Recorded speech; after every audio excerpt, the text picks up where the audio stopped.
तो चलिए बच्चों, अब कर लेते हैं क्वेश्चन नंबर 9 और 10 को आज की इस वीडियो में। जैसा कि आपको पता है, इन क्वेश्चंस में हमें करना क्या है, इक्वेशंस को सॉल्व करना है। दोनों क्वेश्चंस में अलग अलग इक्वेशंस दे रखे हैं, दोनों को सॉल्व करना है, या कहे तो हमें वेरिएबल्स जो भी होगा उस इक्वेशन में उसे फाइंड करना है।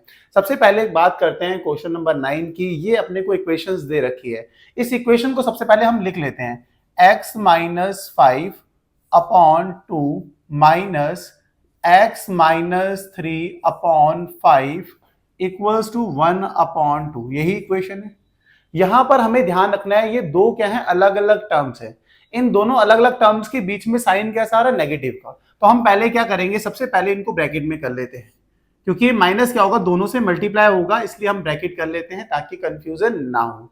अब हमें देखना है यहां पर 2 और 5 का एलसीएम क्या होता है, लीस्ट कॉमन मल्टीपल क्या होगा यहां पर 2 एंड 5 का। आप बोलोगे भाई हो जाएगा 10, या आप क्रॉस मल्टीप्लाई भी कर सकते हो, सेम बात है।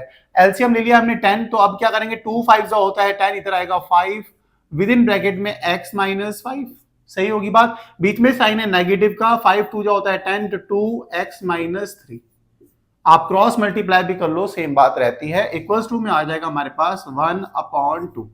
आपने कहा बिल्कुल सही है, यहां तक क्लियर है बात। अब ब्रैकेट को ओपन करना है, तो 5 को पहले मल्टीप्लाई करेंगे x से, तो कितना आएगा 5x, फिर 5 को मल्टीप्लाई करना है 5 से, साइन है नेगेटिव का, तो माइनस 5 5 जा 25।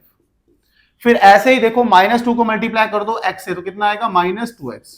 माइनस को माइनस से मल्टीप्लाई करते हैं, साइन आता है प्लस का, 2 3 जा 6। आप बोलोगे बहुत ही सिंपल है यार, ये तो अपॉन में है अपने पास 10 इक्वल्स टू 1 अपॉन 2। अब देखो 5x में से 2x माइनस करेंगे तो कितना आएगा अपने पास 3x। आपने कहा बिल्कुल सही है। माइनस 25 प्लस 6 कितना होता है, माइनस 19। ये भी सही हो गया। इस 10 को भेज देते हैं राइट साइड, तो क्या हो जाएगा 10 अपॉन में 2।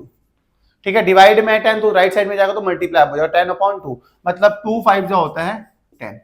यहां तक भी क्लियर हो गया। अब देखो 3x इक्वल्स टू 5, 19 को भेजेंगे राइट साइड, प्लस 19। ठीक होगी बात। आप बोलोगे हाँ जी, 3x equals to 19 plus 5 is 24। तो x इक्वल्स टू कितना आ जाएगा 24 अपॉन में 3, 3 8 जा 24।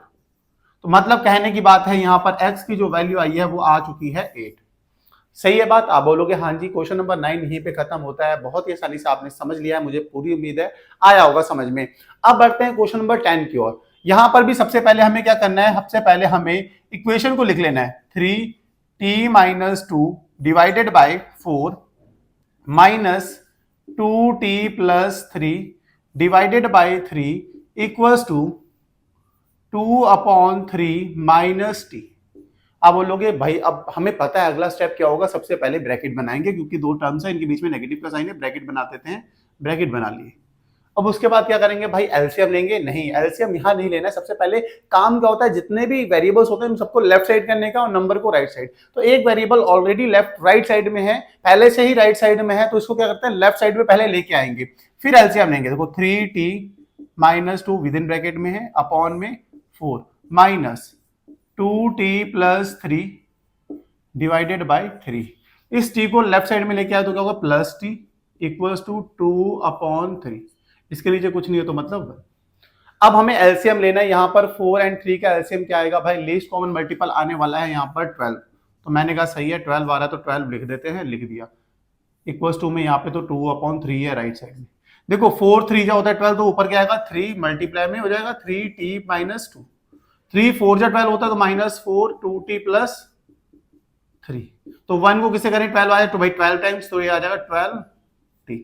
बहुत ही सिंपल एलसीएम लेके हमने कर लिया यहां तक। अब फिर से 3 को किसे मल्टीप्लाई करना है, 3t से, कितना आ जाएगा भाई 9t। 3 को मल्टीप्लाई कर दो 2 से, तो माइनस का साइन है, 3 2 जा 6। ऐसे ही माइनस 4 को 2t से करेंगे तो कितना आएगा माइनस 8t। ऐसे माइनस 4 को 3 से करेंगे तो कितना आएगा माइनस 4 3 जा 12, फिर प्लस 12t डिवाइड में अपने पास है यहां पर 12 इक्वल्स टू में हो गया 2 अपॉन 3। यहां तक क्लियर है। आप बोलोगे हाँ जी यहां तक क्लियर है। देखो 9t माइनस 8t कितना होता है, खाली t आता है। 9t माइनस 8t कितना होगा, खाली t आएगा, और t प्लस 12t कितना हो जाता है अपने पास 13t। बहुत ही आसानी से, बहुत आराम से कर रहे हैं, आपको भी इतनी अच्छे से समझ में आना चाहिए। -6 और -12 कितना होता है, आप बोलोगे -18। मैंने कहा बिल्कुल सही बात हो गई यहां तक। अपॉन में यहां पर क्या है 12 है, इक्वल्स टू में 2/3। देखो 3 से कैंसिल आउट होगा, 12 कितना 4 टाइम्स। आप बोलोगे ये भी सही है। 4 उधर जाकर राइट साइड में, पहले देखो 13t ऐसे रहने दो, -18 भी ऐसे रहने दिया, -18 भी ऐसे रहने दिया, इक्वल्स टू 4 उधर जाएगा तो क्या होगा, मल्टीप्लाई में 4 2 जा 8। आप कहोगे यहां तक भी बात समझ में आ रही है। 18 को भेज दो राइट साइड में, 13t इक्वल्स टू 8 + 18। सही होगी बात? आप बोलोगे हाँ जी सही होगी, नीचे जगह नहीं तो मैं यहां पे आ जा रहा हूं। 13t ऐसे ही रहेगा, इक्वल्स टू 8 + 18 कितना होता है? आप बोलोगे 26 होता है, 26। ठीक है भाई, आगे कर रहे हैं। 13 उधर भेज देंगे डिवाइड में, तो t इक्वल्स टू कितना हो जाएगा 26/13। 13 2 जा होता है 26, तो इसका मतलब यहाँ पर t की वैल्यू आ रही है 2। हमने सॉल्व कर लिए है और वैल्यू फाइनल आ चुकी है t की 2।